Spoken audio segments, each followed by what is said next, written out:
guys, welcome back to my Practically Imperfect Life. I am filming upstairs this morning because my kiddos are both working downstairs and I did not want to disturb them, but I was really excited to share a new free homeschooling resource with you. You guys know here on my channel, I enjoy sharing documents that I have created that have helped me in my homeschool and as we're homeschooling through high school. And when I come up with something new that I think would be helpful to you, I want to be able to provide it to you for free. And I have done several videos where I talked about how to create your own transcripts. I even did a video where I took you step by step on creating one in Microsoft Word. After giving it some thought, I realized that that would probably be a lot for some people to go through and create all of the different boxes and the formatting and make sure it all works right. And boy, wouldn't it be great if there was a workbook where you could type in the information for your homeschool and it would auto-populate it into the correct format, the correct places, and bonus, if it would even come up with the GPA for you as well. And so I have spent some time putting together an Excel version of a transcript workbook for you. It will be available to you for free, and I'm really hoping that it is helpful for you. I thought about different ways that people do their grading scales and the way they might want to format their transcripts. And I realized that there are some of us who did courses with our kids in middle school that we count as high school credit. There are those who do not. There are some of us who use a grading scale that goes A plus A minus, B plus, and so on. And there are those who simply go A, B, C, D, and so on.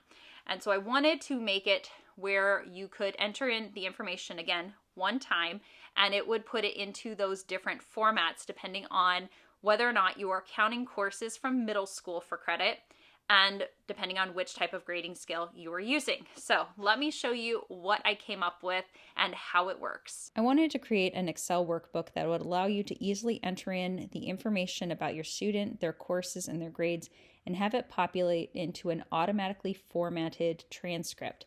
I also thought it'd be great if there was a way to make sure that GPAs were being calculated. That way you didn't have to sit there and go back and forth between multiple websites trying to figure out what their GPA should be.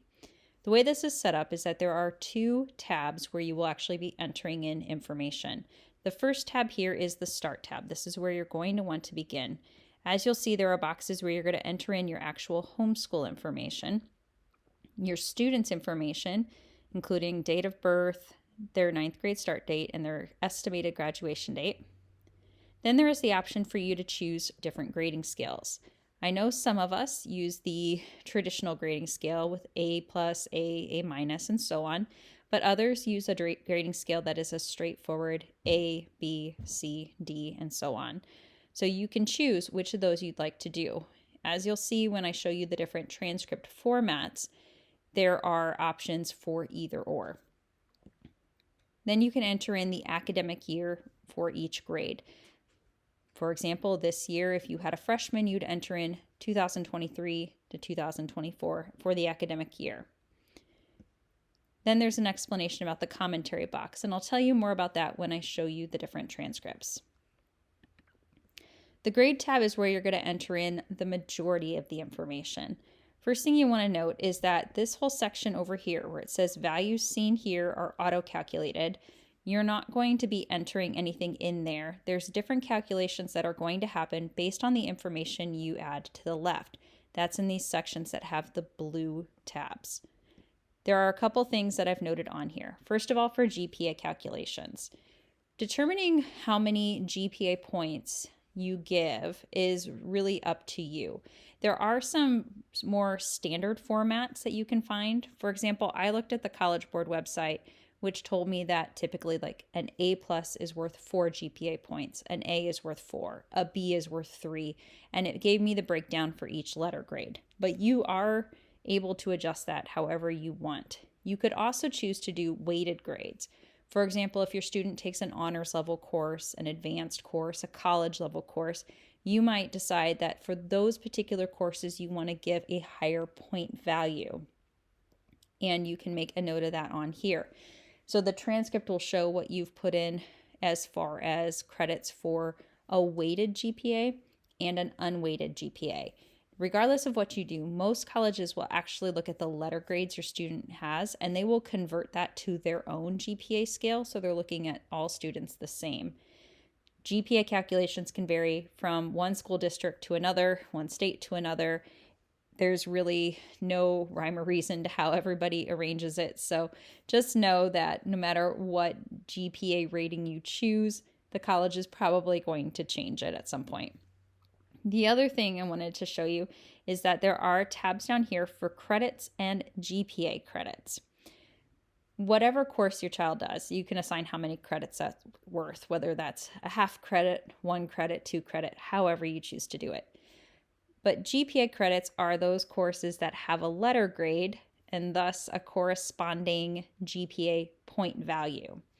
If you decide to grade a course as a pass-fail course, like let's say your child takes a gym class and you just put pass down as the grade, there's no GPA point value to go with pass. So while their total number of credits might include that credit for gym, it's not taken into account when you calculate the GPA. There is also a spot over here where you can put your own little reference table of GPA points and weighted GPA points. I've already filled mine in. These columns here will be blank when you receive this workbook because I want you to be able to customize it how you would like to. But again, I got my standard GPA points from the College Board website, and then I have decided that in our homeschool, honors courses and college level courses will be worth an additional 0.5 GPA points. So if my child took a standard English class and got an A, they'd get 4 GPA points. If they took an honors English class and got an A+, they'd get 4.5 points. And this is over here for your reference when it is entered in. Now, the 4 different transcript options will all auto-populate from the information on those first 2 sheets. You don't have to enter it in more than once. You enter it in there, and it'll populate it into all 4 versions. A lot of things are the same from one to the other, but there are a couple key differences. So the option 1 will allow you to put in high school courses earned or high school credits earned during middle school, and it has the standard A+, A- grading scale on there. All 4 of the transcript options will populate your school of record information, your student information. They will all have 10 spots for courses for each high school year, so up to 10 different classes, the credits and the grade. Next to where it says 9th grade, that is where the academic year will populate when you enter in that information. For each year, it will also give you a weighted GPA for that year and an unweighted GPA for that year. Here you can see the box for high school courses completed in middle school. I set this up to have room for 5 courses. And then here is the grading scale, and the numerical value of those grading scales will auto-populate when you enter that in. All of the transcript options also have a summary by grade, so it will show you what the cumulative weighted and unweighted GPAs are as you progress through each year. And then it will give you a total summary for high school. So how many credits so far have they earned, how many GPA credits so far, the cumulative weighted GPA, and the cumulative unweighted GPA. There'll be a spot for you to sign as well. And then a commentary box. The commentary box is actually the only spot on the transcript pages where you can type anything in. If you'd like to make a note of how you're going to mark honors courses, for example, if I'm going to type in a title for an honors course, I might put an asterisk and say that this denotes an honors course. So a college will know that anywhere they see an asterisk next to a course title, that is an honors course, and that is why it is weighted. You can also put notes in here about things like SAT, ACT scores, activities your student is involved in, colleges they were dual enrolled in, or if, for example, if a course was a dual enrollment course or a dual credit course, you'll be able to type on that. The text on the commentary box does not auto wrap to the next line, so just know when you get to the end of a line, you do need to click on the next one to keep typing. Option 2 is very similar to option 1. It has the high school courses completed in middle school, but it has that other alternative grading scale on there. So the straightforward A, B, C, D. Options 3 and 4 do not have the box for middle school courses. So those middle school courses that were for high school credit are not on here. So if you did not do any high school level work in middle school, you'll basically ignore options 3 and 4. But again, one option has the standard grading scale, the other option has the alternative grading scale. As you enter in information in the Start tab and the Grading tab, it will populate to all 4 of these however it is supposed to. So it will go to the correct places in each of those ones. So if you decide later on you want to use the A, B, C, D grading scale instead of the A+, A grading scale, you don't have to reinvent the wheel. It all will populate in there for you. So let's just kind of show how this works here a little bit. I'm going to go ahead and I'm going to put in some information on here, including my grading scale and my academic year. So I'm going to take a quick moment here and fill this out. Okay, so I have filled out all of my homeschool information, and typically for the homeschool, I will list my phone number for the school phone number and my email, and then under the student information, if your student has their own phone number, you would list that and their email address as well.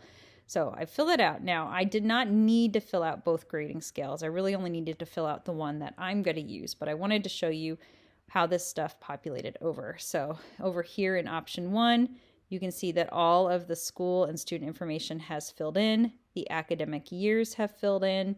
The grading scale is filled in as well. And if we look at that other one with the other grading scale, you'll see that is filled in. So that is populated across all 4 variations. Now if we go to the Grading tab, over on the right, you can enter in what your GPA point scale is going to be. So again, these won't be filled out. I used the College Board website, which gave a letter to GPA point conversion, because I figured that was going to be as close to standard for colleges as possible. And then I made the decision on how I wanted to do the weighted grade. If you don't want to bother with weighted grades, that's fine. I'll show you how you can enter that in. All of these boxes here, again, are all locked formulas. So you'll see those numbers change as you enter in data, but you won't be able to do anything with those. That all is set up with special formulas. But over here on the left is where I'm going to enter in my course information. I'll enter in course titles, the letter grade earned, how many credits it's worth. Does that credit count for GPA credit? So if it does, you'd enter that credit in again there. You're going to use what you've decided will be the GPA point. If it's a course that is not going to be weighted, you'd simply enter the same number for unweighted GPA as for weighted GPA. For example, let's say in 9th grade, my student took biology and they got an A. It was worth 1 credit. That's going to count towards the GPA. Now, according to my scale, they get a 4.0 in unweighted points. This is not a weighted class. It wasn't an honors class. So 4.0 is what I'm going to put in the last column as well. So you can see those. I'll just type those in for the same. Let's say they do gym class, and I decide that that is a pass-fail course. So I'm going to put pass for the letter grade. It is worth a credit, but that credit is not going to count towards the GPA. So I put a 0 in for GPA credits. And then I'm going to put 0 for the unweighted GPA points and 0 in for the weighted GPA points. So if it's a pass-fail course, you'd put in the number of credits, but then you're going to put a 0 in all of the other ones or leave those blank. Now let's say my student is going to do an honors course, like an honors English course. I am going to make sure I have something that notes that it's a weighted course or an honors course. So I'm going to just choose to put in the little asterisks, and I'm going to say honors English 9. Let's say she got an A in that too, got a credit for it. It counts towards the GPA. Now for unweighted, an A is 4 points. But if I look over here, how I marked this up, I said that if they got an A in a weighted course, it'd be worth 4.5. So in this last column, I'm going to put 4.5. Now you'll see how different things have changed over here. It's showing me as I enter things in what my unweighted GPA is for that school year, what my weighted GPA is for that school year, and then a cumulative unweighted GPA and a cumulative weighted. And all of that information is, again, going to auto-populate where it's supposed to in the transcripts. You can keep entering this information for all the different grades as you go. Everything will update and adjust as you enter more data. If your student is not going to take any high school courses in middle school, just leave that whole section blank. The reason why I state that is because of how these formulas work. If I accidentally put any numbers up here, especially in like the GPA credits or the GPA points, but I am using one of these options where I'm not showing high school courses taken in middle school, the calculations down here for cumulative GPA are based off all of this data over here. So if I accidentally enter in data here, it will impact that cumulative GPA. So just bear in mind, if your student's not taking high school courses in middle school, we'll leave that all blank. But if they are, go ahead and enter it all in. So it's really cool, at least I think it's cool, because I can enter information in one spot and it will start to fill it all in over here on the transcripts. And then when you are all done and you are ready to print, you can simply go up to File and Print, and you can see it's going to print a really nice one-page document. Nothing will cut off. It has printed really nicely for me on all of the mock-ups that I have done. And I feel like it's going to be a helpful tool for my homeschool. I'm really excited not to have to sit there and figure out the GPAs, especially because that can get a bit confusing when you're thinking about some courses being worth half credit, some worth full credit, talking about weighted courses and unweighted courses. I tried to enter in all of the formulas in here in a way where you could simply type it in and it would do all of that work for you. Every single cell that has a formula in it is locked, which means you can't accidentally delete it and goof anything up. It'll all be fine as long as you're just entering in your data in the cells available to you. Now, as I mentioned before, this is a free resource that I'm sharing. All you need to do to get it is send me an email. My email address will be up here on the screen. It's also down below in the description box. Just let me know in the email that you're looking for the transcript workbook, and I will send that your way. It will come as an Excel sheet. I don't have enough familiarity with Google Sheets or with the Apple version of Excel, which I think is Apple Numbers, to let you know if it will open up correctly in those two forms. I've set it up as a protected workbook, which means that you can't accidentally change the formatting or delete a formula or anything like that. There are certain cells where you can enter in information and then it is set up to auto-populate into the workbooks correctly. So hopefully it would work regardless of which program you're using, but it is an Excel document that will be coming your way. Now, a lot of time went into creating and formatting this workbook, so we ask that you only use it for your individual family and personal use. Please don't try to alter, edit it, or resell it or anything like that. But I know you guys are all on the up and up, so I have no concerns there. And there's one last new thing I'd like to mention. I don't have a Teacher Pay Teacher site or an Etsy site or a blog yet where I can charge for the things that I create. And really that's not my goal in creating them. I'm making these things anyways for my homeschool. I find them useful. I share them because I hope that you will find them useful. However, I did join a program called the Buy Me a Coffee program, and this is just a way that if you find the resources that I'm sharing with you helpful and you like to show appreciation or support my channel, you can click on the Buy Me a Coffee link and you can choose the amount that you would like to give. So of course, you don't have to do that to get these resources. I will continue sharing them for free, but I just wanted to make a mention that I'm now a part of that program. As always, I appreciate you guys being here. I hope you find this new transcript resource helpful. Don't forget to shoot me an email if you'd like to get your hands on it. Thanks so much for joining me, guys. Happy homeschooling.